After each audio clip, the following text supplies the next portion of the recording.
Hello mga ka-legit Davercads! Narito na ang ilan sa mga breaking news patungkol sa issue ng agawan na naman ng trademark application, kung saan pinag-uusapan nga ito patungkol dun sa application ginawa ni Mr. Joey De Leon sa trademarks naman na Davercads. Ilang yan sa mga pinag-uusapan ngayon sa online news dahil pati ito ay ino-object din ng Tape Incorporated na makuha nila sa TBJ.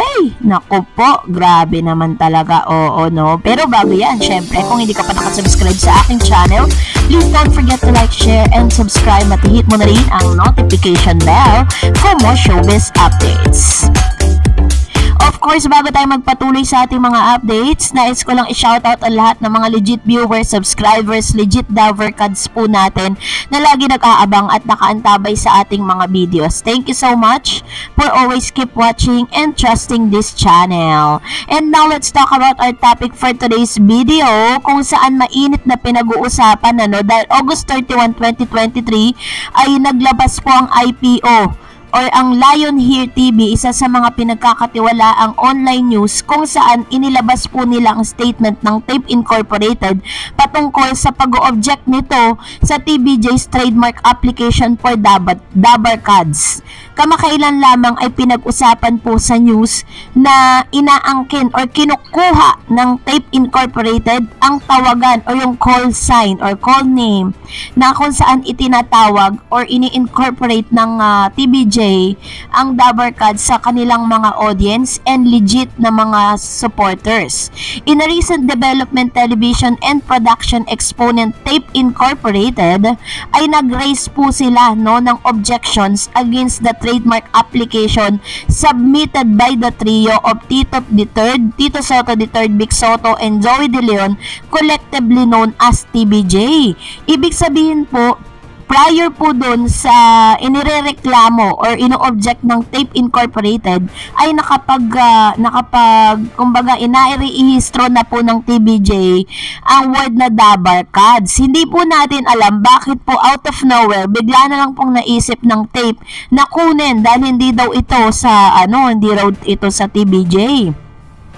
Pero syempre, sabi nga ng kasabihan, mas maigi ang maagap kaysa sa masipag, dahil alam po ng TBJ that one day, ito pong Tape Incorporated ay aangkinin din, unti-unting inaangkin yung mga bagay na gusto nila sila rin. Kumbaga parang para sa akin lang, POV ko lang, biruin mo, gusto mong kunin pati po yung tawagan, yung call sign ng ginagamit po ng original or branded Eat Bulaga. Ano po para saan? 'Di ba? Kung yun nga na nasa inyo na ngayon trademark, yung Eat Bulaga trademark, hindi na kayo sinusuportahan ng mga tao, how much more kukunin nyo pa ba naman yung isang napakakapiraso na lang na meron po ang TBJ, kukunin pa ng Tape. This application pertains to the term Davercads, which TBJ uses to affectionately refer to their audience and supporters. Grabe, sobra po yung nakakainis lang kasi parang pati ba naman ito gusto nyo pong isama dun sa kaguluhan, diba? The Manila Bulletin reported that prior to TBJ's departure from Eat Bulaga and Tape Incorporated on May 31, they submitted a trademark application for the term Davercads to the Intellectual Property Office of the Philippines or IPOPIL. So, after po nila ng kanilang departure dito sa Tape nung last May 31 ay agaran po silang nagparehistro para po dito sa term na Davercads dahil alam na alam po ng TBJ ang likaw ng bituka ng Tape. 'Di ba? Halos lahat gusto nilang angkinin. Kaya nga sa mga interview nila, 'di ba? Pinangunahan agad nila that anyone or anybody can use the term can use the trademark Eat Bulaga. I-demanda po nila. Ganun po sila maglaro. Ganun po nila talagang, kumbaga ganun po yung kanilang ginagawa para po takutin at talagang ipakita nila that they have the authority, diba?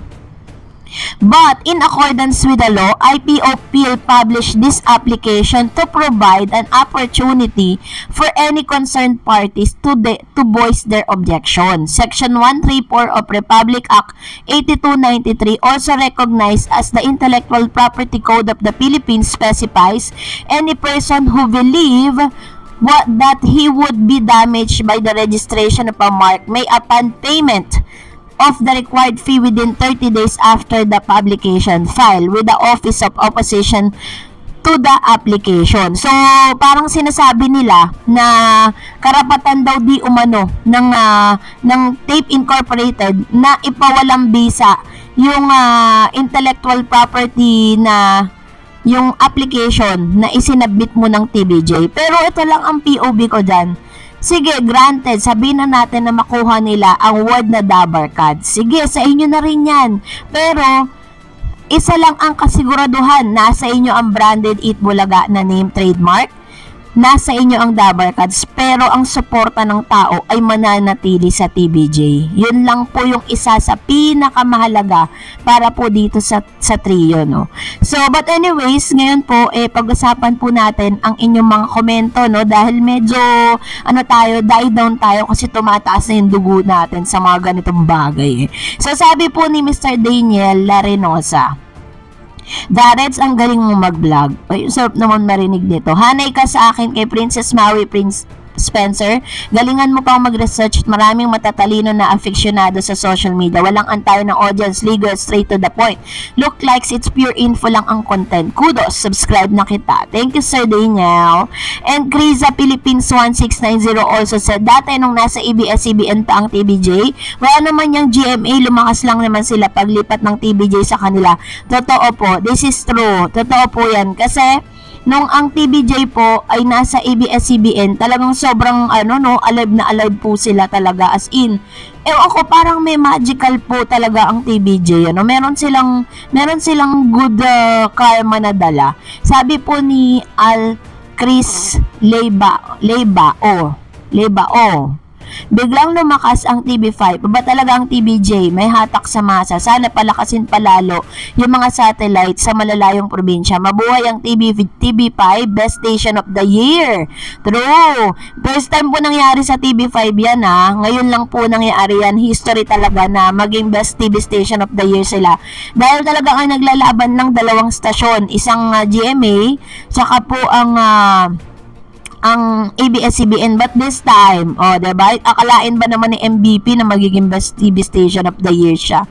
Sabi naman po ni Mr. Eddie Bucayo, bakit kaya hindi nalang bilhin ni MVP yung Broadway Centrum? Alam ko, iba ang may-ari nun, pero sayang kasi nakatiwangwang lang sa ngayon.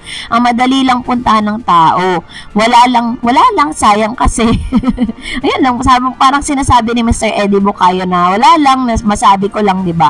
Idea lang, which is pwede naman, diba? Kung talagang sasadyaan ni MVP na bigyan ng mas malaking pwesto at mas malaking studio po ang TVJ, pwede niya pong gawin yon. Sa yaman po ni MVP, sisiw niya lang yan.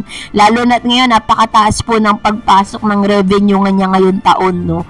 So, salamat Mr. Eddie. Shirley Baldoza said, congrats TV5. Salamat po sa Diyos.